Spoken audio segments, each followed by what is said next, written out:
আরজিকর মামলায় শিয়ালদা আদালতে যেমন প্রশ্নের মুখে পড়েছে পুলিশ, তেমনি জুনিয়র চিকিৎসক আশফাকুল্লাহ নাইয়ার মামলাতেও হাইকোর্টে তীব্র ভর্ৎসনার মুখে পড়তে হয়েছে তাদের। আমি আজকের এখানে আছি আমি বলেই এটা মিডিয়া দেখাচ্ছে, কিন্তু এই ধরনের হ্যারাসমেন্ট আমার মনে হয় যে বা যারা প্রতিবাদের জায়গায় আসবে তারা হ্যারাসমেন্ট পাবে। আমার দিয়ে শুরু, কারো পর্যন্ত চলবে। সহকর্মী একজন চিকিৎসককে তার কর্মস্থলেই নৃশংসভাবে খুন ও ধর্ষণের ঘটনার প্রতিবাদে প্রথম থেকেই পথে ছিলেন আরজিকর মেডিকেল কলেজেরই জুনিয়র চিকিৎসক আশফাকুল্লাহ নাইয়া। মুখ্যমন্ত্রীর সঙ্গে বৈঠকেও সরব হয়েছিলেন জোরালোভাবে। সেই আশফাকুল্লাহ নাইয়ার বিরুদ্ধেই স্রেফ একটা অভিযোগের ভিত্তিতে তার কাকদ্বীপের বাড়িতে পৌঁছে গিয়েছিল 30 থেকে 40 জন পুলিশ, জানিয়ে কলকাতা হাইকোর্টেও তীব্র ভর্ৎসনার মুখে পড়তে হয়েছে পুলিশকে। এখন এই প্রতিবাদের গলাকে থামাবার জন্য আশফাকুল্লাহ নাইয়ার বাড়িতে পুলিশ পাঠানো বা তার নামে অভিযোগ করে থানায় যে অভিযোগ হতে পারে সেই অভিযোগ মেডিকেল কাউন্সিল বিচার করতে পারে, এটাই আমরা অতীতে দেখেছি। সেখানে একটি থানা পুলিশ তার বাড়িতে চলে যাওয়া, এই সমস্ত ঘটনা আমাদের মনে হয় যে প্রতিবাদীদের গলা থামাবারই একটি লক্ষণ। সম্প্রতি আশফাকুল্লাহ নাইয়ার বিরুদ্ধে নিয়ম ভেঙে ভুল পরিচয় দিয়ে প্রাইভেট প্র্যাকটিসের অভিযোগ ওঠে। সিঙ্গুরের একটি হেলথ সেন্টারের এই পোস্টারে ইএনটি বিভাগের পোস্ট গ্রাজুয়েট ট্রেনি আশফাকুল্লাহ নাইয়াকে ইএনটি বিশেষজ্ঞ হিসেবে উল্লেখ করা হয়েছিল। এরপরই আশফাকুল্লাহ নাইয়াকে ডেকে পাঠায় সল্টলেকের ইলেকট্রনিক্স কমপ্লেক্স থানা। পাল্টা হাইকোর্টে দ্বারস্থ হন জুনিয়র চিকিৎসক আশফাকুল্লাহ। বুধবার সেই মামলায় বিচারপতি তীর্থঙ্কর ঘোষ বলেন, আজ অব্দি এমন কোনো প্রেসক্রিপশন বা লেটার হেড নেই যেখানে তিনি নিজেকে ইএনটি বিশেষজ্ঞ বলে দাবি করেছেন। রাজ্যের আইনজীবী সওয়াল করেন, তিনি ক্লিনিকের প্রেসক্রিপশন ব্যবহার করছেন, তিনি জানেন কি হচ্ছে। বিচারপতি তখন জানতে চান, যে বিজ্ঞাপনে আশফাকুল্লাহ নাইয়াকে ইএনটি বিশেষজ্ঞ বলে দেখানো হচ্ছে সেটা কোথা থেকে পেয়েছেন। রাজ্য সরকারের আইনজীবী বলেন, অভিযোগকারী এটা সোশ্যাল মিডিয়ায় দেখেছেন এবং সেখান থেকেই দিয়েছেন। সরকার আবার একটা থাপ্পড় খেলো। দেখুন, সরকারের এই মুহূর্তে দুটো প্রায়োরিটি, বিশেষ করে স্বাস্থ্য দপ্তরে এবং যে পুলিশের যা রয়েছে সামগ্রিকভাবে, একটা হচ্ছে দুর্নীতিতে মদত দেওয়া, 2 নম্বর হচ্ছে দুর্নীতির বিরুদ্ধে যারা মুখ খুলছে কথা বলছে তাদের বিরুদ্ধে প্রতিহিংসাপরায়ণ আচরণ করা। একজন চিকিৎসক তার হচ্ছে যে যদি প্রেসক্রিপশন প্যাডে নিজে লিখে হাতে লিখেছে, কোথাও এমএসসিএনটি বলে দাবি করেছে তাও নয়, কে বোর্ডে কি লিখেছে তার জন্য তাকে হচ্ছে যে, অথচ যে সরকার ঘনিষ্ঠ যারা রয়েছে, এই যে অভিজ্ঞ বিরূপাক্ষ বিশ্বাস, তাদের বিরুদ্ধে প্রমাণসহ মলেস্টেশন, তোলাবাজির হাজারো অভিযোগ, সরকার কোনো ব্যবস্থা নিচ্ছে না, পুলিশ পাঠাচ্ছে না তার বাড়িতে, কিন্তু আশফাকুল্লাহর বাড়িতে তো পুলিশ চলে যাচ্ছে। বুধবার বিচারপতি তীর্থঙ্কর ঘোষ রাজ্য সরকারের আইনজীবীর কাছে জানতে চান, চিকিৎসকের বাড়ি থেকে কোনো প্রেসক্রিপশন বা লেটার হেড পাওয়া গিয়েছে। সরকারের তরফে জানানো হয়, বাড়িতে কিছু পাওয়া যায়নি, তবে ক্লিনিকে তল্লাশি চালাতে চেয়ে অনুমতি চাওয়া হয়। এরপরই পুলিশকে তীব্র ভর্ৎসনা করে বিচারপতি বলেন, তথ্য প্রমাণ জোগাড় করে তারপর এফআইআর বা তদন্ত শুরু করলে কি ক্ষতি হতো? আপনারা সাধারণ মানুষের অভিভাবক, কিন্তু রাজ্য সরকার যদি তার ক্ষমতা সাধারণ মানুষের ওপর প্রয়োগ করা শুরু করে তাহলে তারা কোথায় যাবে? পাল্টা রাজ্যের আইনজীবী সওয়াল করেন, অভিযুক্ত চিকিৎসক ক্লিনিকের প্রেসক্রিপশন প্রায় 1.5 বছর ধরে ব্যবহার করছেন, তিনি কেন বলেননি যে তিনি ইএনটি বিশেষজ্ঞ নন? বিচারপতি সাফ জানিয়ে দেন, অপরাধমূলক বিশ্বাসভঙ্গ করা হয়েছে এমন কোনো তথ্য প্রমাণ এখনো পর্যন্ত নেই। এরপরই 6 সপ্তাহের জন্য পুলিশি তদন্তে অন্তর্বর্তী স্থগিতাদেশ দেন বিচারপতি। তবে আশফাকুল্লাহর দাবি, তিনি শুধু একা নন, তার মতো অনেক আন্দোলনকারীর বিরুদ্ধেই পদক্ষেপ করছে প্রশাসন। এই টাইপের হ্যারাসমেন্ট নিয়ে আমার মনে হয় যেটা আমাদের সমস্যা যেটা হয়, সেটা আমরা এই ব্যাপারগুলোতে হ্যাবিচুয়েট থাকি না বলে আমাদের একটা ভয় ভীতির জায়গা তৈরি হয়। কিন্তু কোর্ট, আইন, আদালত যেগুলো আছে একটা ফ্যাকচুয়াল বেসিসের উপরে, আপনার তথ্য প্রমাণের উপরে কিন্তু একটা টাইমে গিয়ে দাঁড়ায়। তো আমার মনে হয় এ ধরনের অভিযোগ হতেই থাকবে। এই ধরনের অভিযোগের আমার মনে হয় পাত্তা দেওয়ার কোনো জায়গা নেই। অফিস আদালত আছে, কোর্ট আদালত আছে, এখনও ভালো মানুষ আছেন, এখনও বিচার আছে, এখনও মানুষ বিশ্বাস রাখতে পারে বলে আমি মনে করি। সম্পূর্ণ আইনের বিষয়, কোর্টের বিষয়, ফলে কোর্ট কিছু বলতে পারেন, সেটা আবার রাজ্য সরকার বা পুলিশের তরফে যে আইনজীবী থাকবেন তাদের বক্তব্য তারা বলবেন, এখানে রাজনীতির কোনো অবকাশই নেই। বিরোধীদের অভিযোগ, আরজিকর কাণ্ডে রাজপথে প্রতিবাদ নামতেই জুনিয়র চিকিৎসক আশফাকুল্লাহ নাইয়ার বিরুদ্ধে প্রতিহিংসা পরায়ণ হয়ে উঠেছে রাজ্য সরকার। আজকে জঙ্গিরা সারা পশ্চিমবঙ্গে ঘুরে বেড়াচ্ছে, আমার ডান দিকে আইসিস থাকে আর বাঁ দিকে আল কায়দা থাকে, তার বাড়িতে পুলিশ যায় না। আর একজন ডাক্তারের বাড়িতে এমএস লেখার জন্য দিয়ে পাঠাচ্ছেন। আমরা কেউ ঘাসে মুখ দিয়ে চলি না মুখ্যমন্ত্রী, আপনার এই আমরা শুনেছি আপনি অত্যন্ত রিভেঞ্জফুল এবং ভেঞ্জফুল। আপনি মানে কি বলবো, মানে এই কোনো কেউ যদি একটা মুখ খোলে এই সরকারের বিরুদ্ধে, আপনি সঙ্গে সঙ্গে পুলিশ লেলিয়ে যান, যেটা আপনার হাতে আছে। কে কমপ্লেন করলো তার ঠিক ঠিকানা নিয়ে একদম মাঝরাত্রে পুলিশ চলে গেল অত দূরে, 100 কিলোমিটার 150 কিলোমিটার দূরে। এটা কিসের রাজত্ব চলছে? শাসকের আইন। স্বাভাবিকভাবেই কোর্ট এই ভৎসনা করেছে। আমি জানি না মুখ্যমন্ত্রী নিজে পুলিশ মন্ত্রী, ওর তো বোঝা উচিত ছিল যে ফেক ডিগ্রি এইটা পার্লামেন্টের হুজ হু বইতে লিখেছিলেন তো মুখ্যমন্ত্রী নিজে, নিজের ডিগ্রি, জাল পিএইচডি। যার নিজের জাল পিএইচডি সে মনে করে বাকি সবারই বুঝি জাল ডিগ্রি। মাননীয় বিচারপতির এই অত্যন্ত গুরুত্বপূর্ণ পর্যবেক্ষণ মাত্র কয়েক মাস আগে কলকাতা হাইকোর্টের আর এক মাননীয় বিচারপতি শম্পা সরকার তার ওই ত্রিধারা কাণ্ড, মানে ত্রিধারা পূজা মণ্ডপের অদূরে 9 জন যুবক যুবতীকে কলকাতা পুলিশ গ্রেফতার করে। সেই মামলায় তাদের যখন জামিন দিচ্ছেন তখন কলকাতা হাইকোর্টের মাননীয় বিচারপতি শম্পা সরকার বলেছিলেন কোট আনকোট, রাজ্য সরকার ক্ষমতার যথেচ্ছ ব্যবহার করতে পারে না। আজকে এই পর্যবেক্ষণের পাশে মাননীয় বিচারপতি তীর্থঙ্কর ঘোষের বক্তব্য রাখুন। সেই পর্যবেক্ষণ বলছে কোট আনকোট, রাজ্য সরকার সাধারণ মানুষের অভিভাবক, আর অভিভাবক হয়ে রাজ্য সরকারই যদি ক্ষমতার প্রদর্শন শুরু করে তাহলে সাধারণ মানুষ যাবে কোথায়? গণতন্ত্র তো ভয়েস অফ ডিসেন্স থাকবে, মানে একটা ভিন্ন স্বর থাকবে। মমতা বন্দ্যোপাধ্যায় যখন বিরোধী ছিলেন তখন তিনি গণতন্ত্রের কথা বলতেন, সরকার কেন লড়াইও করতেন, লড়াই করতেন। আজকে তিনি যখন শাসক তিনি গণতন্ত্র চেপে ধরছেন, প্রত্যেকটা জায়গাতে চেপে ধরছেন। আপনি মনে থাকতে পারে যে একটার পর একের পর এক সাংবাদিককে শুধুমাত্র তার সরকারের সমালোচনা করেছে যেন, ইনক্লুডিং আপনি সরকারের সমালোচনা করেছেন বলে পুলিশের একের পর এক মামলা, একের পর এক মামলা, একের পর মামলা। এটা ভাবুন 16ই জানুয়ারি ওর কাকদ্বীপের বাড়িতে, যেখানে ও নেই, ও ডিউটি করছে আরজিকর হাসপাতালে, সেখানে 30 জন পুলিশ বাড়িতে, ছোট ভাই বোন সেখানে রেপ। আমি তো বলছি সুমনদা যে নায়ারের উপরের যে অত্যাচারটা এই মুহূর্তে হলো, এটা একদম পরিষ্কার। ও যেহেতু একটা বিরোধী ভয়েস, সরকারের বিরুদ্ধে প্রশ্ন করেছে, ফলে এইরকম নায়ারের মতন ঘটনা কিন্তু আমরা কনস্ট্যান্ট দেখতে থাকবো। কারণ মমতা বন্দ্যোপাধ্যায় তার বিরুদ্ধে কোনো প্রতিবাদ আন্দোলন দেখতে পারেন না, সে বিরোধী হলে জেলে পাঠায়। মানে আমি বারবার বলছি যে কি ধরনের অত্যাচার এখানে হয়, যে পঞ্চায়েত নির্বাচনে বিরোধীরা দাঁড়াতে পর্যন্ত দেয় না, বিরোধীরা মিটিং মিছিল করতে হয় হাইকোর্টের থেকে রায় নিয়ে এসে। আপনার বিরুদ্ধে অভিযোগ ছিল যে ইএনটি বিশেষজ্ঞ লেখা হচ্ছে, আপনার আপনি সেটা জানেন, আপনার নলেজে আছে, আপনার নামের পাশে, কি বলুন? দেখুন, প্রথম কথা হলো যে জায়গাটা নিয়ে আজকের কোর্টে যেহেতু এই ব্যাপারটা উঠেছে তাই বলতে পারছেন, তো যে ব্যাপারটা নিয়ে ওরা একটা অ্যাডভার্টাইজমেন্ট করেছে, সেটা ওরা নিজেরাই করেছে একটা অ্যাডভার্টাইজমেন্ট, এবং তা নিয়ে যে সোশ্যাল মিডিয়ার পোস্ট নিয়ে মামলা করা হয়েছে, আমাকে এত হেনস্থা করা হচ্ছে, সেই সোশ্যাল মিডিয়াতেই ওরা পোস্ট করেছে যে ডাক্তারবাবু ফ্রিতে এসেছিল। আমি এর চেয়ে আর লজিক্যাল কিছু আমার মনে হয় আমার দিক দিয়ে এক্সপ্লেনেশন আমি দিতে পারবো না। ওই এমনিতে তো আপনি এমবিবিএস পাস করা ডাক্তার, আপনার প্র্যাকটিস আপনি আইনি ভাবেই করতে পারেন, একদমই, কিন্তু এমএস ইএনটি এইটা তো একদমই আমার অধিকার নেই, এবং আমি লিখিও নি। আমি বলছি যে বা যারা মামলা করেছে যে উদ্দেশ্য নিয়ে, যে সোশ্যাল মিডিয়া পোস্ট নিয়ে মামলা করেছে, ওই সোশ্যাল মিডিয়াতেই সেম হ্যান্ডেলে দেখতে পাবে ওরাই লিখেছে যে উনি ফ্রি ক্যাম্প করতে এসেছিলেন। তাহলে এইটুকু যদি বিচার বুদ্ধি কারো থাকে, সেটা তারা ওটা বুঝে নেবে, প্রথম কথা। আর যে আর্থিক লাভের জন্য আপনি পারিশ্রমিকের জন্য ডিগ্রি মানে ভুয়ো ডিগ্রি ব্যবহার করেছেন, বা যে ডিগ্রি এখনো আপনার নেই সেইটা ব্যবহার করেছেন, এই অভিযোগ একদম জিরো। আমি বলছি সিঙ্গুরের ব্যাপারে নিজের পকেটের পয়সা খরচ করে ওখানে গিয়ে আমি ফ্রি ক্যাম্প করে এসেছি। যদি আপনার মনে হয় যে আরও ভেরিফাই করা দরকার, ডক্টর রাহুল ঘোষকে জিজ্ঞাসা করুন। আজকে ডক্টর রাহুল ঘোষের সঙ্গে এতদিন যেহেতু ইনভেস্টিগেশন ছিল বলে কথা বলিনি, আজকে কথা বললাম।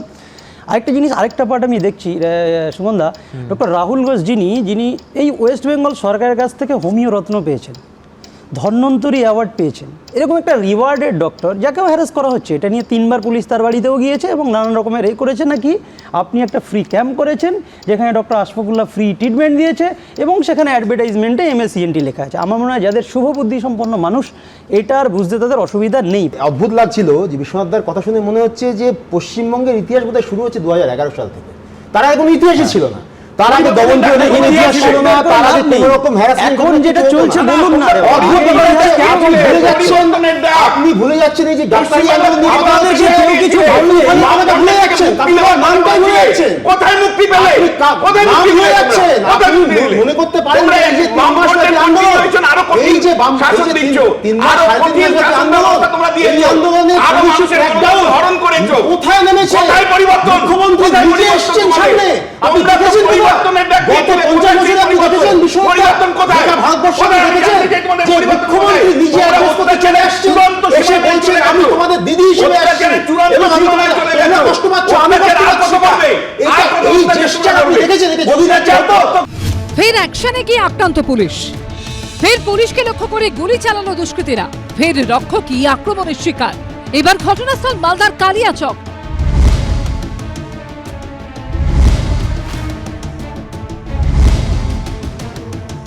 পুলিশ সূত্রে খবর, কালিয়াচক থানার শাইলাপুর গ্রামের একটি বাগানের মধ্যে মজুত করা হয়েছিল কাপ সিরাপ। গোপন সূত্রে খবর পেয়ে বুধবার রাতে সেখানে অভিযান চালায় পুলিশ। দুষ্কৃতীদের ধাওয়া করলে পুলিশকে লক্ষ্য করে তারা গুলি চালায়। এই ঘটনায় গ্রেফতার করা হয়েছে স্থানীয় 2 বাসিন্দা বরুণ মণ্ডল এবং মিঠুন শেখকে। ধৃতদের কাছ থেকে একটি 7mm পিস্তল ও একটি ম্যাগাজিন, 2 রাউন্ড লাইভ কার্তুজ এবং একটি গুলির খোল উদ্ধার করেছে পুলিশ। তৃণমূলের আশ্রিত দুষ্কৃতীরা পুলিশকে দেখে বিন্দুমাত্র ভয় পাচ্ছে না। এই যে এই ভয়াবহ অবস্থা, মালদা জেলা কাউন্সিলর খুন হচ্ছেন, তৃণমূলের অঞ্চল সভাপতি খুন হচ্ছেন, এত অস্ত্র দুষ্কৃতীরা কোথা থেকে পাচ্ছে? এটা পুলিশের কি কোনো গোয়েন্দা রিপোর্ট নেই? কোন বর্ডার দিয়ে কোথা দিয়ে অস্ত্র ঢুকছে, বিহার থেকে কিভাবে অস্ত্র ঢুকছে, এটা তো সমস্তটাই পুলিশের কাছে রিপোর্ট থাকা দরকার। কিন্তু পুলিশের গোয়েন্দা বিভাগের কাছে কোনো খবরই থাকছে না। দুষ্কৃতের কাছে অস্ত্র পৌঁছে যাচ্ছে, তারা তৃণমূলের নিজেদের দলাদলিতে গুলিগলা করছে, পুলিশকে গুলি করছে, ভয়ভীতের কোনো ব্যাপারই নেই। বাংলার পুলিশ নিজের জীবন বাজি রেখে কাপ সিরাপের ইনফরমেশন পেয়ে যখন প্রায় 100 বোতল কাপ সিরাপকে সিজ করছে, আর্মস রিকভারি করছে, বাংলায় রুল অফ ল মুখ্যমন্ত্রী মমতা বন্দ্যোপাধ্যায়ের নেতৃত্বে এস্টাবলিশড আছে বলে পুলিশ এইভাবে চিরুনি তল্লাশি চালিয়ে এইভাবে সমস্ত ধরনের অপরাধীদেরকে গ্রেপ্তার করছে। আর বিজেপি নিজেদের মধ্যে এই সমালোচনা করে বাংলাকে ভারতবর্ষের রাজনৈতিক মানচিত্রে ছোট করছে। অন্যদিকে উত্তর দিনাজপুরের গোয়ালপুকুরে পুলিশকে গুলি করার ঘটনায় আরও একজনকে গ্রেফতার করল পুলিশ। ডালখোলা থানার পাতনোর এলাকা থেকে বৃহস্পতিবার সকালে অভিযুক্তকে গ্রেফতার করে গোয়ালপুকুর থানার পুলিশ। পুলিশ সূত্রে খবর, ধৃতের নাম হবিবুর রহমান। তার বাড়ি বিহারের কাটিহার জেলার বলরামপুর এলাকায়। অভিযোগ, পুলিশের এনকাউন্টারে নিহত পলাতক বন্দী সাজ্জাক আলমের হাতে আগ্নেয়াস্ত্র পৌঁছে দেওয়া এবং পালানোর জন্য মোটর বাইকের ব্যবস্থা করতে টাকা জোগাড় করেছিলেন হবিবুর। 15 তারিখ আদালত থেকে ফেরার সময় পাঞ্জিপাড়া মোড়ের কাছে শৌচাগারে যাওয়ার অছিলায় পুলিশের বাস থেকে নেমে পুলিশকে এলোপাথারি গুলি করে পালায় সাজ্জাক। সিসি ক্যামেরার ফুটেজে ধরা পড়ে তার পালানোর ছবিও। পুলিশ সূত্রে দাবি, পুলিশকে গুলি করে পালিয়ে গোয়ালপুকুরের শ্রীপুর সীমান্ত লাগোয়া কিচকতলা গ্রামে গা ঢাকা দিয়েছিল সাজ্জাক। তদন্তে নেমে পুলিশ জানতে পারে ভোরের দিকে বাংলাদেশ পালানোর ছক ছিল সাজ্জাকের। তল্লাশি চালানোর সময় কিচকতলা অঞ্চলে ডিআইজির নেতৃত্বে 3 জন পুলিশের টিম শেরওয়ানি নদীর পার ধরে সেতুতে ওঠার আগেই সাজ্জাককে দেখতে পায়। ব্রিজের তলায় সাজ্জাকের চাদর দেখে বুঝতে পারে যে এখানেই আছে সে। এরপর ব্রিজের ওপর থেকে সাজ্জাককে আত্মসমর্পণ করতে বলায় সাজ্জাক পালাতে থাকে। পালাতে পালাতে পুলিশের ওপর গুলি চালায় সে।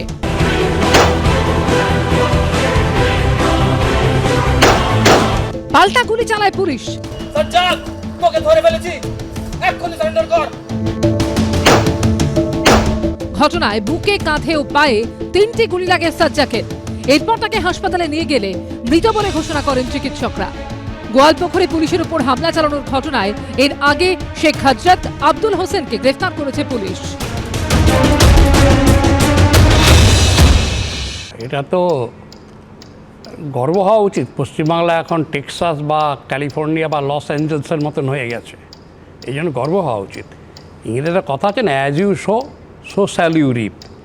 যেরকম আপনি আমড়া গাছ পুঁতে তো আম্রপালি পাবেন না। যেটা আপনার হয়েছে, এটা শুরু হয়েছে কবে থেকে, আমি ভবানীপুর থানা থেকে আসামি ছাড়ানো সেটা পেটি ম্যাটার আমি ছেড়ে দিচ্ছি, কিন্তু হরিমোহন ঘোষ কলেজে ডিটেলস আর বলছি না, সবাই জানেন। কালিয়াচকের ঘটনাও জানেন, পুলিশ রেড করে ধরতে গেছে, কালিয়াচক অথবা কালিয়াগঞ্জ হবে, আই মে বি রং। পুলিশকে মারলো, মাথা ফাটালো, পুলিশের মোটর সাইকেল জ্বালালো, গাড়ি জ্বালালো, থানা জ্বালালো, পুলিশ রিইনফোর্সমেন্ট এসে গুলি চালালো, 3 জনের পায়ে লাগলো। আলটিমেট কি হলো? যে অফিসার অ্যাকশান নিলেন, হি ওয়াজ ট্রান্সফার্ড ফোর্থউইথ, এবং যারা সেই মহান ব্রত পালন করলো তাদেরকে ফিনান্সিয়াল অ্যাসিস্ট্যান্স দেওয়া হলো। অপরাধীরা মুক্তাঞ্চল মনে করবে, জঙ্গল রাজ, নিজেদের সরকার চলছে মনে করবে, তাই পরিণতি তার প্যারামিটারটা বাড়বে। এবং ওই জন্য দেখছেন তৃণমূলের কর্মীরাও তারা নিরাপদ নয়, পুলিশ সুপারকে চিহ্নিত করছে, আর একজন ভাইস কাউন্সিলর চেয়ারম্যানকে খুন করছে একজন প্রাক্তন চেয়ারম্যান। তারপরেও সেই কাউন্সিলরের যিনি স্ত্রী তিনি বলছেন এর পিছনে আরো বড় মাথা আছে, প্রকৃত অপরাধীরা গ্রেপ্তার হয়নি, পুলিশ এখনো পর্যন্ত তার মানে প্রকৃত অপরাধীদের গ্রেপ্তার করতে পারেনি। আমার বাড়ি যেখানে, সেখানে পানিহাটির কাউন্সিলর খুন হয়ে গেছিলেন, এখনো প্রকৃত অপরাধীরা সেখানে ধরা পড়েনি। আমি বলছি পুলিশকে দলদাস বানালে, পুলিশ যদি মুখ্যমন্ত্রীর বাড়ির পুজোয় প্রসাদ বিতরণ করে, মুখ্যমন্ত্রী যদি প্রকাশ্যে পুলিশকে চাপকানোর কথা বলে, তাহলে সাধারণ মানুষ যেমন নিরাপত্তাহীনতায় ভোগে, তৃণমূলের লোকেরাও কিন্তু রেহাই পায় না। মুসল পর্ব শুরু হয়েছে তৃণমূলে। আমি প্রথমে শুধু বলি, শায়নদীপকে একটু মনে করিয়ে দিই যে উনি বললেন যে দুষ্কৃতীরাই হচ্ছে এখানে দলটা চালাচ্ছে, এখানে সরকার চালাচ্ছে। 2021 সালে 48% ভোট পেয়ে যে দলটা ক্ষমতায় এসেছে, 3,62,00,000 মানুষের সমর্থন নিয়ে আপনি যখনই যতবার করে বলবেন এই কথাটা, শায়নদীপ আপনি যতবার এই কথাটা বলবেন যে সমস্তটাই হচ্ছে দুষ্কৃতি, তাহলে আপনি কিন্তু বিশাল ম্যান্ডেটটাকে অপমান করবেন, কারণ এই বিশাল ম্যান্ডেটটাকে আপনি অপমান করবেন। তার মানে হয় অদক্ষ পুলিশ বা কম্প্রোমাইজ পুলিশ। আসলে হবে কি করে? এখানে সিভিক পুলিশ দিয়ে তো কাজ চালানো হচ্ছে। এই সব সিভিক পুলিশকে আপনি লক্ষ্য করে দেখবেন, আপনি রাস্তাঘাটে বিভিন্ন জায়গায় যাদের কাজ শুধুমাত্র ট্রাফিক সিগন্যালকে বজায় রাখা, তারা এখন থানা চালাচ্ছেন, পুরো তাদের এই র্যাফের পোশাক পরিয়ে বিভিন্ন জায়গায় তাদের ছেড়ে রাখা হচ্ছে। কি কারণে? কারণ এখানে এদেরকে যোগ্য পুলিশের চাকরি দেওয়া যাবে না। এই ঘটনা কি প্রথম? বা এই নিদর্শন আমরা কি করে দেখবো? 2011 সালে নভেম্বর মাসে দলনেত্রী তথা রাজ্যের মুখ্যমন্ত্রী যদি তার দলের দুজনকে, দুষ্টু ভাইকে ভবানীপুর থানা থেকে যদি বার করে নিয়ে আসতে পারেন, সেই নজির রাখতে পারেন, তাহলে তো এই ঘটনা আমরা নতুন কি দেখব? আমরা দেখেছি স্যার অনেকগুলো, বলে আমি এতগুলো উদাহরণের কচকচিতে যাচ্ছি না, কিন্তু চিন্তা করে দেখুন এই রাজ্যে বারবার পুলিশ আক্রান্ত হচ্ছে। মমতা বন্দ্যোপাধ্যায় দোষ দিচ্ছেন পুলিশের, কখনো নিচের তলার লোকদের, কখনো উপরের তলার লোকদের। যোগী রাজ্যের পুলিশ আরো খারাপ। না, আমি বলছি যোগী রাজ্যের পুলিশ আরো এগিয়ে বাংলা ঠেলা সামলা হচ্ছে। তো এখানে লুটতরাজ হচ্ছে, মাফিয়া রাজ হচ্ছে, গুন্ডা রাজ হচ্ছে, হুমকি রাজ হচ্ছে। এতগুলো রাজ সামলে এখানে পশ্চিমবঙ্গের পুলিশ প্রশাসন রাজত্বই তো করতে পারছে না। আমি যেটা বলেছিলাম সেটা হচ্ছে যে এখানে খুন করা বা এই ধরনের দুষ্কৃতী রাজ যে কথাটা বলা হচ্ছে, তার থেকেও বড় কথা যেটা, সেটা হচ্ছে এখানে কিন্তু অনেকগুলো জিনিস নেই যেটা আমরা উত্তরপ্রদেশে দেখতে পাচ্ছি। সেখানে এই যে সাম্প্রদায়িক হিংসা বলুন বা এখানে সেখানে সাম্প্রদায়িক হিংসা নেই, সেখানে পুলিশ সরাসরি যুক্ত, সাম্প্রদায়িক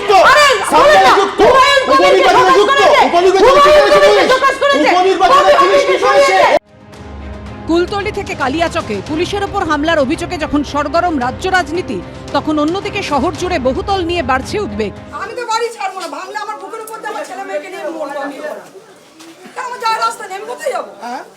মরবো আমি ঘরে, ভেঙে যাবে আমার ঘর, কিন্তু আমি ঘর ছাড়বো না। যদি আমাকে বাড়ি ছাড়তে জোর জবরদস্তি করে, আমি কিন্তু এখানে সুইসাইড করবো। তিল তিল করে গড়ে তোলা একটা মাথার ওপর পোক্ত ছাদ, আচমকা সেই ছাদ হারাতে হলে মাথার উপর যেন আকাশ ভেঙে পড়ে।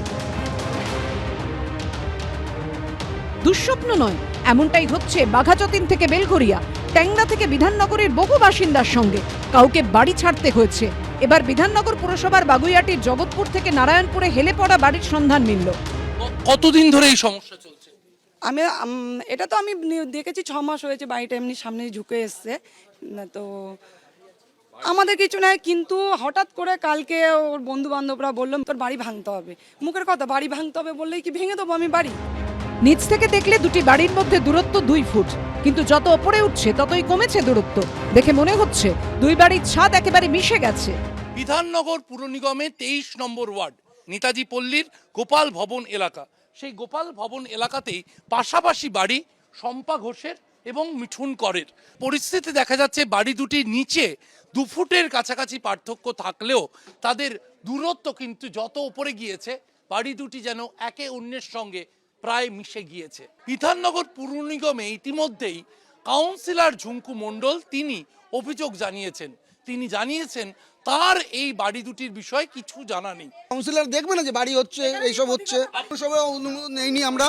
কেন আমাদের এখানে আগামী 5 থেকে 7 বছর ধরে কোনো ট্যাক্স হচ্ছে না, কোনো মিউটেশন হচ্ছে না, সব কিছু কোনো প্ল্যান করা হচ্ছে না। কাউন্সিলর জানে যে আমরা বাড়ি করছি। আমাদের বাড়ির দলিলপত্র সবই তো আছে। প্ল্যান এই এলাকায় 15-20 বছর যাবৎ জ্যাংরা মোর্জার প্ল্যান পাস বন্ধ, মিউটেশন সবকিছুই বন্ধ। এবার সবাই তো করেছে, সবাই এইভাবেই করেছে। এখানে যত বাড়ি আছে সবার একই কেস, কোনো বাড়িতে আপনি প্ল্যান পাস পাবেন না। সবাই তো কারো না কারোর একটা পারমিশন নিয়েই তো করেছে। বাড়ির গোড়ায় 2 ফুটের পার্থক্য থাকলেও যতই তলা বেড়েছে ততই মিশে গেছে দুটো বাড়ির ছাদ। আমি দাঁড়িয়ে রয়েছি শম্পা ঘোষের বাড়ির ছাদে এবং মিঠুন করের বাড়ির যে ছাদ সেই বাড়িতে আমি এখন হাত দিয়ে দাঁড়িয়ে রয়েছি এবং ছাদের যে গোড়া, আমার ক্যামেরায় শান্তনু যে ছবি ফুটিয়ে তুলছে, এই মিঠুন করের বাড়ির ছাদ, যে ছাদের দেওয়াল ধরা যাচ্ছে শম্পা ঘোষের বাড়ি থেকে। এবং শান্তনুকে আরও একটা ছবি দেখাতে বলবো, যে জলের পাইপ কার্যত মিঠুন করের বাড়ির জলের পাইপ এবং শম্পা ঘোষের বাড়ির যে জানলার সানসেট তা কার্যত মিশে গিয়েছে। পাশেই রয়েছে একতলা একটি বাড়ি, তার আশঙ্কা আরো বেশি। গার্ডেন রিচ একটা আমাদের মতন ঝুপড়ি বাড়ির উপরে পড়ে গিয়ে 11-12 জন মারা গেল। স্বাভাবিক সেই থেকে তো আরো টেনশনে রয়েছে।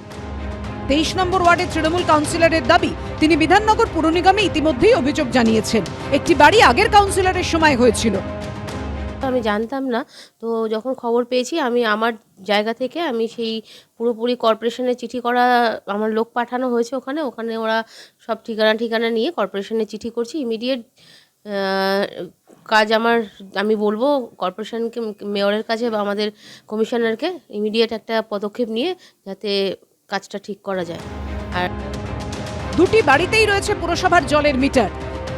এই বাড়িতেই কিন্তু কয়েকদিন আগে পুরসভার কর্মীরা তারা জলের মিটার দিয়ে গিয়েছেন। অর্থাৎ যে বিল্ডিংয়ের প্ল্যানিং পুরসভার কাছে নেই, যে বিল্ডিং হয়েছে এমনটা কাউন্সিলর জানেন না, সেই বিল্ডিংয়ে কিন্তু জলের মিটার বসানো হয়েছে। এবং এদিন জগৎপুরের এই বাড়ির বাসিন্দার সঙ্গে কথা বলতে আসেন বিধাননগর সিটি পুলিশের আধিকারিকরা। আতঙ্কের একই ছবি বিধাননগর পুর এলাকার নারায়ণপুরেও। বাঁদিকে হেলে গেছে বহুতল, প্রায় গা ঘেঁষে রয়েছে পাশের বহুতলের সঙ্গে। স্থানীয়দের অভিযোগ, গোটা বহুতলটি অবৈধভাবে নির্মাণ করা হয়েছে। নোটিশ দেওয়া হয়ে গেছে, বিল্ডিং খালি করা হচ্ছে। আচ্ছা, খারাপ করে ভেঙে দেওয়া হবে এটা। এখানকার এমএলএ কাউন্সিলর সব নোটিশ দিয়ে দিয়েছে, ডাইরেক্ট এসে বলে গেছে আপনারা খালি করে দিন, বিল্ডিংটা ভাঙতে হবে। ইতিমধ্যেই এখান থেকে বাসিন্দাদের সরিয়ে নিয়ে যাওয়া হয়েছে। আমরা সকলে আমাদের নলেজে আসে, আসার সঙ্গে সঙ্গে কর্পোরেশনকে চিঠি করে দেওয়া হয়, বলা হয় যে 15 দিন বা ইত্যাদি একটা সময় দেওয়া হয়। তারপরে তারা একটু সময় যা নিয়েছে তার থেকে নির্ধারিত বেশি নেন, তারপরে তারা সবাইকে বের করে দেওয়া হয়েছে। এটা যা আছে, যা প্রসেস আছে কর্পোরেশন শুরু করে দিয়েছে, সেই প্রসেস অনুযায়ী হবে। প্রয়োজন হলে ডেমোলিশ করা হবে, প্রয়োজন হলে তাকে যা রিকনস্ট্রাকশন করার ক্ষেত্রে যা যা লিগাল ফেসিলিটি আছে সেটা নেওয়া হবে।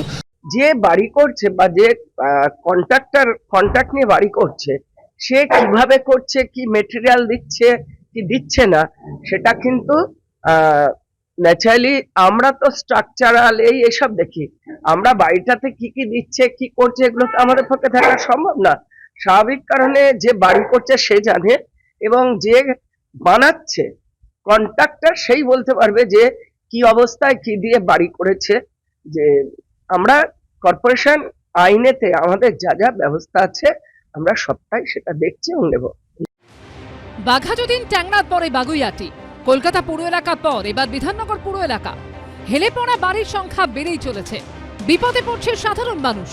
আর বর্তমান শাসক কখনো প্রমোটার, কখনো বাম আমলের ঘাড়ে দায় ঠেলে নিজেদের আড়াল করতে চাইছে। কিন্তু প্রশ্ন উঠছে, তারা কি আদৌ এভাবে দায় এড়াতে পারেন? কোথায় রাখবো সেটা বলুন না, তার একটা ব্যবস্থা করবে তো। যদি মরতে হয় আমি এখানেই মরবো। আমরা এখান থেকে যাব না। সোজা কথা হচ্ছে, মোদ্দা কথা হচ্ছে, এখানে যা হবে এখানে আমাদের যা ক্ষমতা, আমরা এখানে ভিখারি হয়ে গেছি। কথায় বলে মানুষ ঠেকে শেখে, কিন্তু প্রশাসন যেন কিছুতেই শেখে না। দুর্ঘটনা ঘটার পর যেমন হুঁশ ফেরে প্রশাসনের, ট্যাংরায় হেলে পড়া বহুতলের ক্ষেত্রেও তার অন্যথা হলো না। শোরগোল শুরু হতে হুঁশ ফিরল পুরসভার। আরও হেলে পড়া 5তলা বাড়িতে নোটিশ টাঙিয়ে বাসিন্দাদের পুরসভার নির্দেশ, 3 দিনের মধ্যে খালি করে দিতে হবে বাড়ি। পরিষ্কার দুটি নোটিশ এখানে দেওয়া হয়েছে কলকাতা মিউনিসিপ্যাল কর্পোরেশনের তরফে, যেখানে পরিষ্কার বলা হচ্ছে যে 11/2 অর্থাৎ এই যে বাড়ির ঠিকানা রয়েছে এখানে যারা থাকেন তাদেরকে 3 দিনের মধ্যে ভ্যাকেট করে দেওয়া হবে এই বাড়িটি। এবং এক্ষেত্রে যেটা বলা হয়েছে যে if you have any objection to the notice you should prefer the same writing within 1 day, অর্থাৎ একদিনের মধ্যে যাদের অবজেকশন রয়েছে তারা কিন্তু লিখিত আকারে তা কর্তৃপক্ষকে জানাবে। কিন্তু এত কম সময়ের মধ্যে সবকিছু ছেড়ে কোথায় যাবেন, প্রশ্ন আবাসিকদের। আমরা দিন আনি দিন চালাই, আমাদের ক্ষমতা নেই, লোকের বাড়ি কাজ করে ছেলেকে একটা ঘর দিয়েছি, এইগুলো ছেড়ে কোথায় যাব বলুন? আমরা কি এগুলো আর ফিরে পাবো? বাইরে নোটিশ দিয়ে গেছে 3 দিনের মধ্যে ঘর ভাঙবে, আপনারা যেখানে পাবেন চলে যান জিনিসপত্র নিয়ে। এটা কি ধরনের কথা? কলকাতা পুরসভার 58 নম্বর ওয়ার্ডের 11/2 ক্রিস্টোফার রোডে পাশাপাশি দুটো বহুতল, একটি 5 তলা অন্যটি 6 তলা। 5 তলা বাড়িতে 14টি ফ্ল্যাট, তার মধ্যে 13টি ফ্ল্যাটে এসে গিয়েছেন বাসিন্দারা। চিলেকোঠাকেই বানিয়ে ফেলা হয়েছে একটি ফ্ল্যাট হিসেবে, সেটি অবশ্য এখনো খালি। এরই মধ্যে 5 তলা বাড়ি বিপজ্জনকভাবে হেলে পড়েছে পাশের বহুতলের ওপর। দুর্ঘটনা এড়াতে বুধবার রাতে বিচ্ছিন্ন করে দেওয়া হয়েছে বহুতলের বিদ্যুৎ সংযোগ, ফলে বাসিন্দারা জল পাচ্ছেন না, চলছে না লিফট। 11/2 ক্রিস্টোফার রোডের সেই বিপজ্জনক বাড়ির আমরা একদম টপ ফ্লোরে রয়েছি। যে বাড়িটি অন্য দিকের পোর্শনে বাড়িটির দিকে হেলে গিয়েছে তার ঠিক সামনের যে বাড়িটি রয়েছে তার ডিস্টেন্স দেখা যাচ্ছে মাত্র 1 হাতেরও খুব কম ডিস্টেন্স রয়েছে, এবং বিপজ্জনক বাড়ি হিসেবে কিন্তু এই বাড়িটি আপাতত হেলে পড়েছে নির্মীয়মান এই বাড়িতে। ইতিমধ্যে কলকাতা পুরসভার তরফে এই বাড়ি যেখানে আমরা দাঁড়িয়ে রয়েছি সেইটাকে বিপজ্জনক বলে ইতিমধ্যে পোস্টার এখানে সাটানো হয়েছে। যখন বলছি তখন যেতে বাধ্য হব, যে জিনিসপত্র নিয়ে আমরা কোথায় রাখবো। একটাই রিকোয়েস্ট দিদির কাছে, যেন আমার বোনকে আমার ঘরের গৃহবাসস্থানটা ফিরিয়ে দেওয়া হোক। পুরসভার নোটিশে বলা হয়েছে কোনো অভিযোগ থাকলে জানাতে হবে 24 ঘন্টার মধ্যে। আবাসিকদের দাবি, কোনো অভিযোগেই কোনো কাজ হয় না। এলাকার তৃণমূল কাউন্সিলর তো সব জানেন, কিন্তু কোনো ব্যবস্থা নেননি। প্রমোটার যখন কাজ করেছে নিশ্চয়ই কাউন্সিলরের পরিবর্তন মতেই কাজ করেছে, কাউন্সিলর নিশ্চয়ই মত দিয়েছেন না, কাউন্সিলর মত না দিলে প্রমোটার কিন্তু কাজ করতে পারে না। যদিও তৃণমূল কাউন্সিলরের দাবি সবকিছু জানা তার কাজ নয়। কাউন্সিলরের এটা কাজ নয়। আমরা ডিটেলস লিস্ট পাই না যে কোন বাড়ি কতটা স্যাংশন বা কতটা স্যাংশন না। বিল্ডিং ডিপার্টমেন্টের কাছে সমস্ত নথি থাকে একটা বিল্ডিং সংক্রান্ত, আমি তাদেরকে জানিয়ে দিই। এটা একটা কাউন্সিলরের কর্তব্য নয়, এটা আমরা পারি না ইন্টারভেন করতে। বুধবার রাতে নোটিশ দেওয়া হলেও বৃহস্পতিবার থেকে ভাঙা শুরু হয়নি বহুতলটি। তবে এই দিন বাড়িটি পরিদর্শন করেন কলকাতা পুরসভার ইঞ্জিনিয়ারিং বিভাগের আধিকারিকরা। একটি বহুতলই কি হেলে পড়েছে, নাকি হেলেছে দুটি? বাড়ি কেন হেলেছে, কতটা হেলেছে, খতিয়ে দেখেন তারা। কি দেখছেন আপনারা, কি চেক করছেন? আপনার টেপটা আসুক, মেজারমেন্টটা করুন, তারপরে যা হবে জানতে পারবেন ওটা ডিফ্লেকশনটা কতটা হয়েছে। ট্যাংরায় দুটি বহুতলের মধ্যে ব্যবধান বিপজ্জনকভাবে কমছে। শুধু নিচে নয়, বহুতলের ওপরেও হেলে পড়ার প্রমাণ স্পষ্ট। 5 তলা বহুতল ও পাশের 6 তলা নির্মীয়মান বহুতলের মধ্যে কোথাও মাত্র 7.5, কোথাও 3 ইঞ্চির ব্যবধান। আমরা দেখতে পাচ্ছি পাশের দেওয়াল থেকে এখানের যে ছাদের পোর্শনে যে দেওয়াল রয়েছে সেটার ডিস্টেন্স হচ্ছে 13 ইঞ্চির মতন। সামনের দিকের পরে আমরা একটু ভেতরের দিকে এসেছি, একটি নির্মীয়মান ফ্ল্যাটের দিকে। তাতে আমরা দেখতে পাচ্ছি যে ঠিক জানলার যে রেলিং রয়েছে তার থেকে এই ডিস্টেন্স হয়েছে পাশের বিল্ডিং থেকে একেবারে 7.5 ইঞ্চির মতন, 7.5 থেকে 8 ইঞ্চির মতন। মেয়র জানিয়েছেন, ইঞ্জিনিয়ারিং বিভাগের আধিকারিকরা রিপোর্ট দেওয়ার পরই সিদ্ধান্ত হবে বহুতল ভাঙার বিষয়। এদিকের বাড়িটা স্যাংশন প্ল্যান পায়নি, যদিও যারা বাড়ির আছেন তারা আজকে ওদের টেস্ট হবে, স্ট্রাকচারাল স্টেবিলিটি টেস্ট হবে, এবং তারপরে ওনারা কাগজপত্র নিয়ে আমার কাছে আসবেন। এফআইআর তো নিশ্চয়ই হয়েছে, হেলে পড়া বাড়ি, তাহলে এফআইআর তো হবে। আমি হটও করি না, এটাকে স্ট্রাকচারাল স্টেবিলিটি রিপোর্ট নিয়ে ইঞ্জিনিয়াররা ঠিক করবে, এটা মেয়র ঠিক করবে না, এটা ইঞ্জিনিয়াররা ঠিক করবে না। সব হেলে পড়া বিপজ্জনক নয়, যদি স্ট্রাকচারাল স্টেবিলিটি দিয়ে দেয় যে স্ট্রাকচার ঠিক আছে তাহলে সেটা বিপজ্জনক। কলকাতা অনেকগুলো বাড়ি আছে একটু পার্সিয়াল একটু হেলে গেছে, সব বিপজ্জনক নয়, বছরের পর বছর রয়েছে। বুধবার রাতে ঘটনাস্থলে যান মেয়র। পুরসভা সূত্রে খবর, পাশের খালি বাড়িটিও বেআইনি, প্রয়োজন পড়লে ভেঙে ফেলা হবে। অ্যাপিল করেছি যে স্ট্রাকচারাল স্টেবিলিটি সার্টিফিকেট নিয়ে যে বাড়িগুলো হেলে পড়েছে বা মনে হচ্ছে ডেঞ্জারাস, স্ট্রাকচারাল স্টেবিলিটি সার্টিফিকেট লাগবে। দেখো, আমরা বাড়ি গিয়ে তো আর বেআইনি বাড়ি খুঁজিনি, কারণ বাড়ি কেউ 60 বছরের আছে, কেউ 70 বছরের আছে, কেউ 30 বছরের আছে, কেউ 20 বছরের আছে। তো সব তো আমাদের পক্ষে সম্ভব না, কিন্তু যেগুলো দেখে মনে হয়েছে সেগুলো গেছি। পুরসভার প্রাথমিক অনুমান, দুটি বাড়ির ভিতের মধ্যে যথাযথ দূরত্ব না থাকায় সাদা বাড়ির চাপে হেলে গিয়েছে সবুজ বহুতল। প্রাথমিকভাবে পুরসভার ইঞ্জিনিয়াররা যেটা মনে করছেন যে এই বিল্ডিংটি 6 তলা সবুজ রঙের বিল্ডিংটি, এবং এর ফাউন্ডেশনের পাশে আরও একটি বিল্ডিং তৈরি হয়েছে, সেটিও 6 তলা। দুটি বিল্ডিংয়ের মধ্যে নির্দিষ্ট দূরত্ব হচ্ছে মাত্র 1 হাতের কাছাকাছি, 1 হাতের কাছাকাছি এই দুটো বিল্ডিংয়ের মধ্যে আমরা দেখতে পাচ্ছি। তো পুরসভার ইঞ্জিনিয়াররা যেটা মনে করছেন যে এরকম একটা 6 তলা বিল্ডিং করলে তার ফাউন্ডেশন থেকে পাশে আরেকটি এরকম বহুতল করলে অনেকটাই ছাড় দিতে হয়, সেই ছাড় এখানে দেওয়া হয়নি। আমাদেরটা ঠিকই আছে দাদা, ওই পাশে ডিফারেন্সটা কম হয়ে গেছে, যার জন্য আমরা তো আশা করি আমাদের প্রমোটার ঠিক কাজ করেছে। কিন্তু বাড়ি ভাঙা হলে আবাসিকদের জন্য বিকল্প ব্যবস্থা কি হবে? স্ট্রাকচারাল ইঞ্জিনিয়ারের রিপোর্ট চলে আসবে, রিপোর্ট চলে এসে যদি বলে স্ট্রাকচারালি বিল্ডিংটা স্টেবল আছে তাহলে কোনো সমস্যা নেই, যদি স্টেবল না থাকে তাহলে এই বিল্ডিংটা আমরা ডেমোলিশ করে এখানে আমরা বাংলার বাড়ি তৈরি করে দেব। ট্যাংরা থানায় প্রমোটার ড্যানিয়েল লি ওরফে রজক লির বিরুদ্ধে অভিযোগ দায়ের করেছে পুরসভা।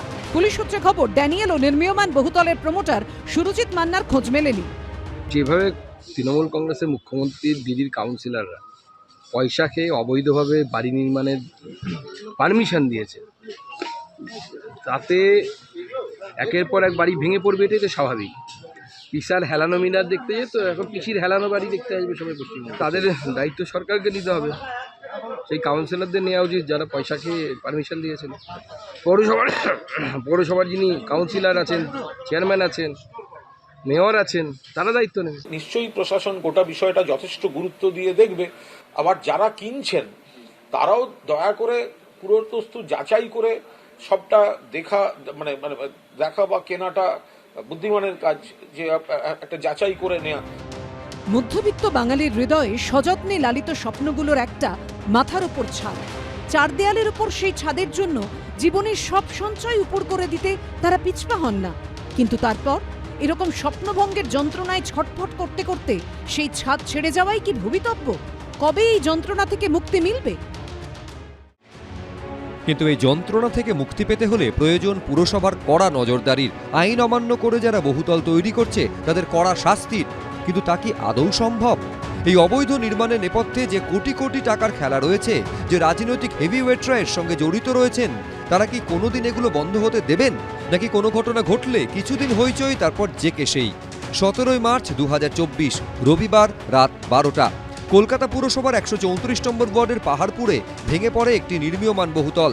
রাতের অন্ধকারে বহুতল ভেঙে মৃত্যু হয় 12 জনের। স্থানীয় বাসিন্দাদের একাংশ অভিযোগ করে নিম্নমানের জিনিস দিয়ে কয়েক মাস ধরে অবৈধভাবে বহুতলটি নির্মাণ করা হচ্ছিল। তারপরই এলাকায় একের পর এক বেআইনি নির্মাণের অভিযোগ আসতে শুরু করে।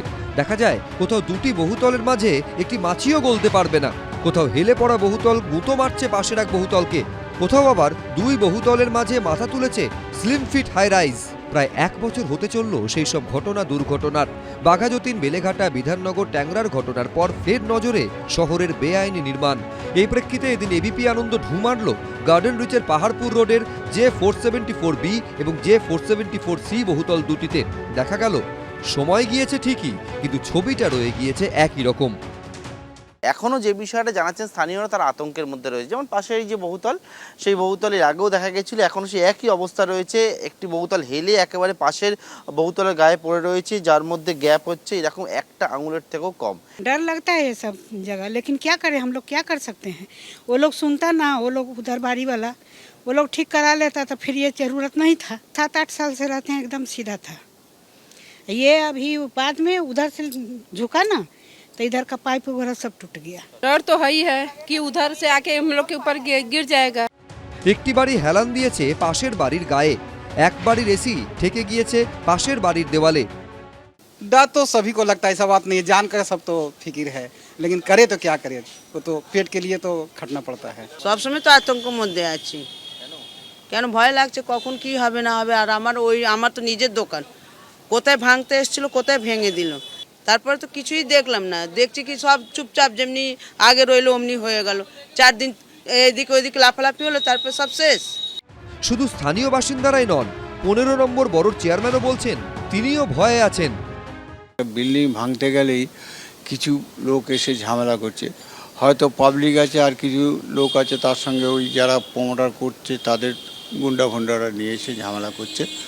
অনেক বাড়ি এরকম কোর্টের অর্ডারে আটকে আছে এবং সেখানে আইনের বাইরে তো আমরা কিছু করতে পারবো না। আমরা যদি এখন জোর করে কিছু করতে যাই তাহলে কোর্ট আমাদের ধরবে। সেই কারণে অনেক কিছু মারপ্যাচ আছে আইনের। আমরা আতঙ্কে আছি, আমি আতঙ্কে আছি যে এইভাবে চলতে পারে না। গার্ডেন রিচের বিপর্যয় আদৌ কি দুর্ঘটনা নাকি কার্যত খুন? প্রশাসনের নজর এড়িয়ে কিভাবে গড়ে ওঠে বেআইনি বহুতল? তখন এইসব প্রশ্ন উঠলেও আজও কোনো উত্তর মেলেনি। আদৌ কি কোনো দিন মিলবে? একাধিক প্রশ্নের উত্তর অধরা মুম্বাই অভিনেতা সৈফ আলী খানের ওপর হামলার ঘটনাতেও অভিযুক্তকে পুলিশ গ্রেফতার করেছে ঠিকই, কিন্তু যাকে সিসিটিভি ফুটেজে সৈফ আলী খানের বহুতলে সিঁড়িতে দেখা যাচ্ছে আর যাকে পুলিশ গ্রেফতার করেছে, দুজনে কি একই ব্যক্তি নাকি দুজন ভিন্ন মানুষ? এই প্রশ্ন জোরালো হচ্ছে, তার কারণ ধৃত বাংলাদেশের নাগরিক মোহাম্মদ শরীফুল ইসলাম শাহজাদের বাবা দাবি করেছেন পুলিশের হাতে ধৃত তারই ছেলে, কিন্তু সৈফ আলী খানের বাড়ির সিঁড়িতে যাকে দেখা যাচ্ছে সে তার ছেলে নয়। বাংলাদেশ থেকে টেলিফোনে এবিপি আনন্দকে দেওয়া সাক্ষাৎকারে এই দাবি করেছেন তিনি। আমি তো দেখেছি, এখানে ভালো করে দেখলাম যে তার চুল অনেক বড়, সামনে চোখ ঢেকে যায়। হ্যাঁ, কিন্তু এইরকম চোখ ঢাকা ছবি চুল আমার ছেলে রাখে না এবং চেহারা অন্য ধরনের একটু দেখা যায়। তারপরে আপনাদের ভারতবর্ষ তো বিশাল, কারো সাথে চেহারার কিছু না কিছু মিল থাকে এবং এ তো ছোটখাটো আমাদের বাংলাদেশে একটা প্রদেশের মতো। কত বড় ভারতবর্ষ দেশ, কিছু না কিছু লোকের সাথে মিল থাকে, ডিফারেন্স আছে, দুটো ফটো আলাদা। 15 তারিখ মাঝরাতে নিজের বাড়িতেই আক্রান্ত হন সৈফ আলী খান। এরপর তার বান্দ্রার বাড়ি থেকে মাত্র 35 কিলোমিটার দূরে থানের এক শ্রমিক বস্তি থেকে মুম্বাই পুলিশ গ্রেফতার করে মোহাম্মদ শরীফুল ইসলাম শাহজাদকে। মুম্বাই পুলিশের দাবি, এই ঘটনায় একাধিক তথ্য মিলেছে শরীফুলের কাছ থেকে। ধৃতের বাড়ি বাংলাদেশের ঝালকাঠি জেলায়। অবৈধভাবে ভারতে প্রবেশ করেছিলেন। মহারাষ্ট্রে এসে প্রথমে কাজ নেন একটি নির্মাণকারী সংস্থায়, এরপর থানের একটি পানশালায় হাউসকিপিং এর কাজ করতেন। সূত্রের খবর, যে হোটেলে কাজ করতেন সেখানে সেরা কর্মচারীর পুরস্কার দেওয়া হয় তাঁকে। দিন 15 আগে শরীফুল আসেন মুম্বাইয়ে। তদন্তকারীদের দাবি, শরীফুল স্বীকার করেছেন বর্তমানে কাজ না থাকায় চুরি করার সিদ্ধান্ত নেন, আর সেই উদ্দেশ্যেই সৈফ আলী খানের বাড়িতে ঢুকে সিঁড়ি ভেঙে চলে গিয়েছিলেন একদম 12 তলায়। সৈফের বাড়িতে হামলার পর পুলিশের চোখে ধুলো দিতে বারবার নাম বদলেছেন, বদল করেছেন আস্তানা, কিন্তু শেষ রক্ষা হয়নি। এদিকে এরই মধ্যে সৈফ আলী খানের ওপর হামলার ঘটনায় বিতর্কিত মন্তব্য করেছেন মহারাষ্ট্রের বিজেপির মন্ত্রী নীতিশ রানে। পুনেতে এক সভায় বৃহস্পতিবার তিনি বলেন, দেখুন বাংলাদেশের নাগরিকরা মুম্বাইয়ে কি করছে, ওরা সৈফ আলী খানের বাড়িতে পর্যন্ত ঢুকে পড়েছে। আগে ওরা রাস্তার মোড়ে দাঁড়িয়ে থাকতো, এখন বাড়িতে ঢুকছে। হয়তো ওই ব্যক্তি সৈফকে নিয়ে যেতে এসেছিল, সেটা বরং ভালোই হয়, আবর্জনা ওরা নিয়ে যাক। এখানেই থামেননি বিজেপির মন্ত্রী। সৈফ আলী খানের ওপর আদৌ কোনো হামলা হয়েছিল কিনা তা নিয়েও প্রশ্ন তুলেছেন তিনি। বলেন, আমার সন্দেহ আছে সত্যিই তিনি ছুরিকাহত হয়েছিলেন নাকি অভিনয় করছিলেন। হাসপাতাল থেকে বেরোনোর সময় তো নেচে নেচে হাঁটছিলেন। তবে তাৎপর্যপূর্ণ বিষয় হলো, মহারাষ্ট্রের মুখ্যমন্ত্রী দেবেন্দ্র ফডনবিস বিজেপির শীর্ষ নেতা, তিনি মহারাষ্ট্রের স্বরাষ্ট্রমন্ত্রী। তাঁরই পুলিশ সৈফ আলী খানের ওপর হামলার ঘটনায় একজনকে গ্রেফতার করেছে। অথচ বিজেপিরই মন্ত্রী প্রশ্ন তুলছেন, আদৌ হামলা হয়েছিল নাকি পুরোটাই নাটক? গত বুধবার গভীর রাতে দুষ্কৃতীর ছুরির আঘাতে আঘাতপ্রাপ্ত হন সৈফ আলী খান। অল্পের জন্য প্রাণে বাঁচেন। মেরুদণ্ডের নিচে ছুরির একাংশ গেঁথে গিয়েছিল। আঘাত লেগেছিল হাতে ও শরীরের অন্যান্য জায়গায়। পরের দিনে লীলাবতী হাসপাতালে অস্ত্রোপচার হয় তাঁর। মঙ্গলবার ছাড়া পেয়েছেন তিনি। মহারাষ্ট্রে বিজেপির অস্বস্তির মধ্যেই বাংলাতেও বিজেপিতে বিভাজনের কৌশল নিচ্ছেন কুণাল ঘোষ। বিজেপির অভ্যন্তরে রাজনীতিতে সুকান্ত মজুমদার তিনি নবজাতক। এই নবজাতক 2019 সালে মমতা বন্দ্যোপাধ্যায়ের কাছের লোক, কলকাতা থেকে আগত বিশিষ্ট নাট্যকর্মী অর্পিতা ঘোষকে হারিয়েছে। শুরুটা হয়েছিল মঙ্গলবার। সল্টলেকে বিশেষ সাংগঠনিক কর্মশালার আয়োজন করেছিল বিজেপি। জেলা ও রাজ্য নেতৃত্ব ছাড়াও উপস্থিত ছিল বিজেপির কেন্দ্রীয় নেতৃত্ব। কিন্তু রাজ্য বিজেপির প্রথম সারির নেতাদের মধ্যে একমাত্র উপস্থিত ছিলেন না শুভেন্দু অধিকারী। কিন্তু দলের এহেন বৈঠকে কেন উপস্থিত ছিলেন না শুভেন্দু অধিকারীর মতো নেতা? প্রশ্ন করা হলে ইঙ্গিতপূর্ণ মন্তব্য করেন সুকান্ত মজুমদার। পাল্টা কড়া প্রতিক্রিয়া দেন শুভেন্দু অধিকারীও। সাংগঠনিক বৈঠকে উনি কমফর্ট ফিল করেন না, কারণ আমাদের যে সাংগঠনিক প্রক্রিয়া সেটা অনেকটা লম্বা চলে। ওনার বিভিন্ন প্রোগ্রাম থাকে, উনি ব্যস্ততম নেতা পশ্চিমবঙ্গের অন্যতম। আমি অর্গানাইজেশনের পোর্টফোলিও হোল্ডার নই, তা আমি বিরোধী দলনেতা, আমার কাজ সম্পর্কে সচেতন। আমি আপনার কাছে যার কথা আপনি বললেন, তার যিনি বলেছেন তার ব্যাখ্যা ওনাকেই দিতে হবে, আমি দিতে পারবো। আর এরপরই প্রশ্ন উঠতে শুরু করে, সুকান্ত মজুমদার ও শুভেন্দু অধিকারীর মধ্যে কি চওড়া হচ্ছে ফাটল? এর প্রেক্ষিতে এবার বিজেপির দুই শীর্ষ নেতাকে মার্কশিট দিয়ে বসলেন কুণাল ঘোষ। সেখানে সুকান্ত মজুমদার থেকে শুভেন্দু অধিকারীকে বহুধাপ এগিয়ে রাখলেন তৃণমূলের রাজ্য সাধারণ সম্পাদক। বিজেপিতে যারা আছে তাদের মধ্যে সাংগঠনিকভাবে এবং প্রশাসনিক অভিজ্ঞতায় শুভেন্দু অধিকারী অনেকটাই বাকি নেতাদের থেকে এগিয়ে। বিজেপির রাজনীতিতে সুকান্ত মজুমদার যদি 40-50 পেয়ে থাকেন, তাহলে শুভেন্দু অধিকারী অবশ্যই সেখানে 70-80-তে আছেন বিজেপির রাজনীতিতে। তৃণমূল কংগ্রেসের একজন প্রাক্তন সাংসদ তিনি সুকান্তবাবু থেকে আপনাকে বেশি নম্বর দিচ্ছেন। না, নমস্কার।